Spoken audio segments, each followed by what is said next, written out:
Iman, that was a very good speech. You mentioned the silent majority needs to speak up. Well, I think that's the theme. One of our basic themes for today is the ordinary Canadian must speak up. We, the organizers, are ordinary Canadians, just like you are. And we wanted to dedicate one speaker to that theme at least, and we picked an extraordinary Canadian to do it. Debbie Bodouin. Debbie, would you...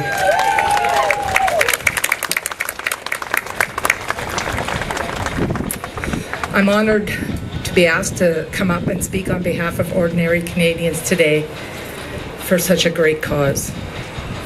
Good afternoon. My name is Debbie, and I am here today to speak on behalf of the ordinary Canadian. But just for the record, there is nothing ordinary about me, nor is there about you. Indeed, we are all extraordinary Canadians, and I will tell you why. Because we are all here today, that's why. Our brothers and sisters in Iraq, and indeed across many parts of the Middle East and in Africa, are being tortured, raped, and murdered on a daily basis simply because of their beliefs. The most reprehensible of these barbarian terrorists is ISIS. ISIL. And ladies and gentlemen, we will not sit silently by and let this carnage continue. Babies are buried alive, women given away as sex slaves, and men beheaded or crucified. The victims are minorities, Christians, Muslims alike. It has to stop. And we are here today to ask the government just that. Canada is working with international partners to do whatever is necessary to cease this barbarity.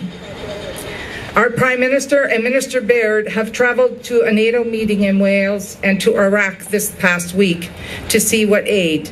They have given money, they have given what MP Poliev had suggested, the blankets, etc. And they have given what is needed for the Kurds and the Iraqis to squash this barbaric regime within their country. We also have sent 100 troops, our top-notch troops, in to assist these people. Thank you, Prime Minister. And beyond the slaughter and misery, what is at stake here is freedom. Our basic freedoms of speech and religion. Either we protect those freedoms together, or together we will lose them.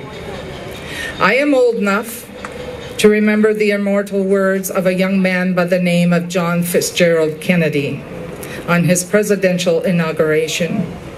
Let every nation know, whether it wishes us well or ill, that we shall pay any price, bear any burden, meet any hardship, support any friend, and oppose foe to assure the survival and the success of liberty. In the long history of the world, only a few generations have been granted the role of defending freedom in its hour of maximum danger. Friends, we are being given such an opportunity. We simply cannot afford to squander it. The stakes are too high. It has been just over 70 years since the Nazi terror stalked our world, and in many respects, inhumanity to man is exceeded by the ISIS butchers. The world rose to the occasion then, and with your help, we will do so again. But the following words of caution. First, they came for the socialists, and I did not speak out because I was not a socialist. Then they came for the Christians, and I did not speak out because I was not a Christian. Then they came for the Jews. I did not speak out because I was not Jewish. Then they came for me, and there was no one left to speak out. By being here today, we are standing together, standing strong against these barbarians and the atrocities they are committing. We are overcoming our fears and speaking out together. I'd like to bless everyone here today, and to all our fellow Christians who today find themselves in grave peril throughout the world. God bless. We're standing strong with you.